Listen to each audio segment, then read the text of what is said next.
கோல்டும் பெட்ரோலும் same டைம்ல increase ஆகிட்டு இருக்கு. மெயின் ரீசன் இன்ஃபிளேஷன் தாங்க. இதனால சாமானிய மக்கள் தாங்க பாதிக்கப்படுறாங்க. இதே 20 வருஷத்துக்கு முன்னாடி ஒரு கிராமே வெறும் 840 ரூபா தான். இதெல்லாம் மொத்தமா சேர்ந்து பாதிக்கப்பட போறது நம்ம. இதுல இருந்து எப்படி நம்ம சர்வே ஆகலாம்னு நெக்ஸ்ட் வீடியோல பார்க்கலாம். இப்போ இந்த வீடியோல என்ன பார்க்க போறோம்னா எப்படி சர்வே ஆகலாம்னு பார்க்க போறோம். நம்ம இந்தியாவில் சராசரியான ஒரு காமன் மேன் 10,000 இருந்து 25,000 வரைக்கும் சேலரி வாங்குறாருன்னு டேட்டா சொல்லுது. குறிப்பிட்டு சொல்ல போனா 85 இருந்து 90% மக்கள் இந்தியாவில் கம்மியான சேலரி வாங்குறவங்களாவும் மிடில் கிளாஸ் பீப்புளாவும் இருக்காங்க. இப்படி இருக்க நம்ம பெஸ்ட் ஆப்ஷனா என்ன பண்ணலாம்னா சேவிங்ஸ் பண்ணலாம். அந்த சேவிங்ஸ் எப்படி இருக்கணும்னா 3 மாசம் இருந்து 6 மாசம் வரைக்கும் நம்ம எந்த ஒர்க்குமே பண்ணாலும் நம்மள கவர் பண்ற மாதிரி இருக்கும். எக்ஸாம்பிளுக்கு சொல்ல போனா ஒரு பர்சன் 12,000 ரூபாய் சம்பளம் வாங்கினாருன்னா அவரால் 500 ரூபாயில இருந்து 1000 வரைக்கும் சேவிங்ஸ் பண்ண முடியும். அது கூட எமர்ஜென்சி ஃபண்ட் சேர்த்துக்கிட்டாருன்னா இன்னும் அவருக்கு சேஃபா இருக்கும். அது எங்க இருக்கு நெக்ஸ்ட் இது கூட சேர்த்து உங்களோட இன்கம் சோர்ஸ் எல்லாம் அடுத்த லெவலுக்கு அப்டேட் பண்ணிக்கணும்.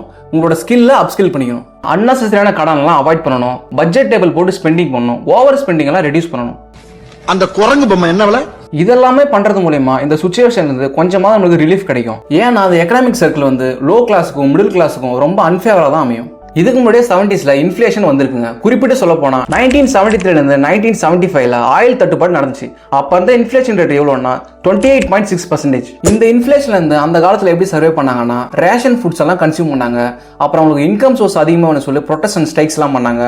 கடைசியா பார்டர் சிஸ்டமும் யூஸ் பண்ணாங்க.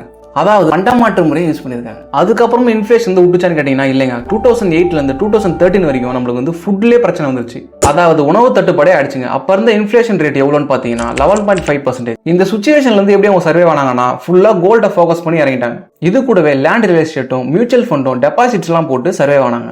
சோ டியர்ஸ், நீங்க எல்லாருமே இப்போ ஒரு கன்க்ளூஷன் வந்திருப்பீங்க என்ன பண்ணலாம்னு சொல்லி. நம்ம ஏற்கனவே சொன்ன மாதிரி அந்த டிப்ஸ் எல்லாம் நீங்க அப்ளை பண்ணாலே உங்களுக்கு வந்து சொல்யூஷன் கிடைக்கும். டியர்ஸ், நெக்ஸ்ட் வீடியோல ஒரு இன்ட்ரெஸ்டிங்கான கம்பெனி பத்தி பேச போறோம். அது என்ன கம்பெனின்னு கமெண்ட் பண்றது. இந்த வீடியோ உங்களுக்கு பிடிச்சிருந்தா மறக்காம ஃபாலோ பண்ணி சப்ஸ்கிரைப் பண்ணிடுங்க.